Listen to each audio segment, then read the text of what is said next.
Welcome back to the Stone Lizard Hop Show. I'm your host, Diego. And today we're going to go ahead and show you something I'm working on. Of course, I'm a mad scientist in my own way. I love botany, and I think it's great to be able to do things.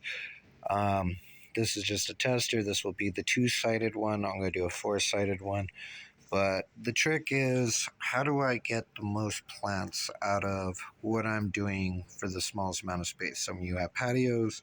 Some of you guys have literally just a corner in your kitchen. Some of you have thousands of acres. Some of you maybe even have like a tenth of an acre. It doesn't matter. This could be used in all assets. But the way how I look at it is, how do I get the most out of what I'm doing? This right here is going to go ahead and be, I think it's only a 10-inch pot wide by maybe 16 inches deep.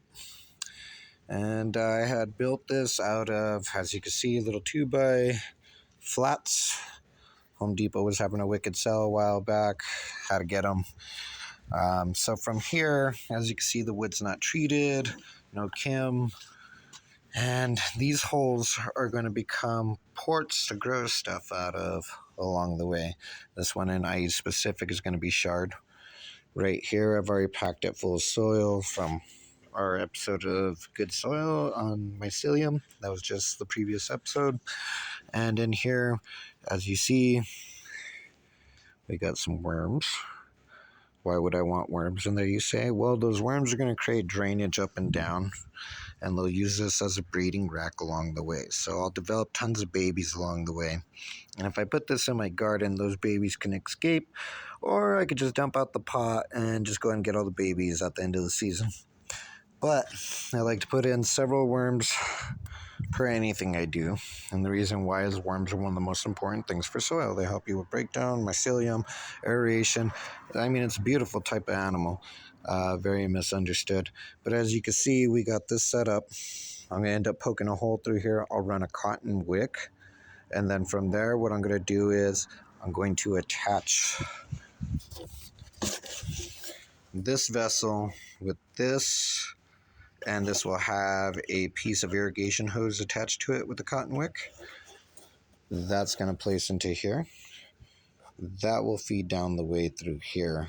And this will actually create a slow drip system that will actually wick out and create a pH of around 6.5 to 7 if I'm lucky on the drain down. So the tube will go from here to the soil. That will just keep it from losing evaporation on the measure. And from there, it'll just keep a consistent flow of water going. Every time I see this empty, which is going to be my viewport, that's going to allow me to be able to see how much water sits within the boundaries of this container. I do recommend you find a better type of, bottle, one that isn't going to go ahead and get damaged by the sun when you're doing this. This is just a cheap bottle. It wasn't meant for a long lifespan in the sun. And so find something that would be ideally recyclable. I mean, yes, I know it sounds very hippy-dippy, but hey, why not, dude? The world's going to shit, so let's go with it.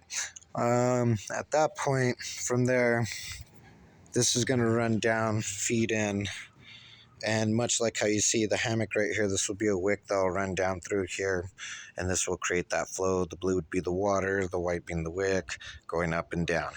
And that's going to be able to create the moisture that we need. The moisture will be pulled by gravity. Whatever is left on the upper retainment comes down and falls out through the drain point here at the bottoms. And from here at the bottoms, we could plant 4 different points of plants. In each one of those holes, we could port a new plant or a seedling in there, I would say. And then from there, allow that to go into fruition. This whole thing will fill up.